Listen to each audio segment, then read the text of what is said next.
কথায় আছে, সৃষ্টিকর্তার বাইরে জগতের বাইরে। মহান রাব্বুল আলামিন সবকিছু দেখেন, শুনেন, সুস্থ বিচার করেন। তার জন্য ধৈর্য, সময়, অপেক্ষা করতে হয়। জুলুম, অত্যাচার কেউ মেনে নিতে চায় না। সেই জুলুমের মাত্রা যখন দিন দিন বেড়ে যায়, তখন সেই মাত্রাকে দমিয়ে দেওয়া একমাত্র হাতিয়ার থাকে, একমাত্র আমরা আল্লাহর কাছে বা সৃষ্টিকর্তার আশ্রয় নিই। একটা জিনিস আমরা উপলব্ধিত করতে পেরেছি বা অনুধাবন করতে পেরেছি, জনগণ চাইলে সবকিছু করতে পারে। গণতান্ত্রিক দেশ, জনগণের দেশে, জনগণের সরকারের হয়ে যদি দেশকে শোষণ করে, দেশের মানুষকে শোষণ করে, বঞ্চনা দেয়, লাঞ্ছনা দেয়, তাদের সুখ দুঃখে তাদের কাছে না থাকে, তাদের পাশে না থাকে, তাহলে এমন দেশে থাকা কি বাঞ্ছনীয় থাকা যায়? তাই আমি সকলকে বলবো, আমরা যেমন 1971 সালে স্বাধীনতা পেয়েছিলাম এবং সেই স্বাধীনতা পেয়ে আনন্দিত হয়েছিলাম, আবার আমরা নিজেরা সক্রিয় হয়ে দেশের ভাবমূর্তি ঠিক করার জন্য ছাত্র আন্দোলনের মধ্য দিয়ে, ছাত্র, অভিভাবক, আমরা সবাই মিলে দেশের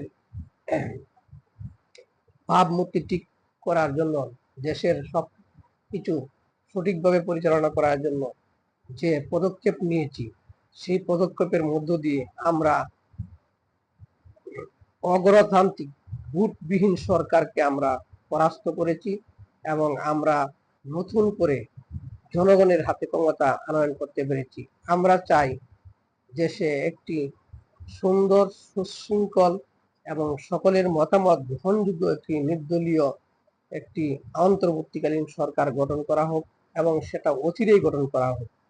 আমরা চাই সেই সরকারের মধ্য দিয়ে যেন দেশের সবকিছু যাচাই বাছাই করা হয়, সাধারণ মানুষ থেকে সমস্ত মানুষের কথা বিবেচনা করে এবং যারা কর্ম ব্যাঘাত ঘটেছে তাদের দিকে লক্ষ্য রেখে এবং দ্রব্যমূল্যের দিকে লক্ষ্য রেখে এবং দ্রব্যমূল্য, তাছাড়া জীবন চলাচলের জন্য সার্ভাইভাল মেটানোর জন্য যে বিষয়গুলো আছে সেগুলোর দিকে একটু নজর রেখে কার্যক্রম পরিচালনা করে এবং সকল জনগণ যেন নিরাপদে থাকতে পারে এবং যারা ইতিমধ্যে দুর্ব্যবহার করেছে, হয়রানি করেছে, নির্যাতন করেছে, যাদেরকে অত্যাচার করেছে, তাদের অবিলম্বে সুষ্ঠু বিচার কার্যক্রমে আওতায় আনতে হবে এবং তারাও যেন উত্তর এমন দোষী ব্যক্তিদেরকে বিচারের আওতায় আনতে হবে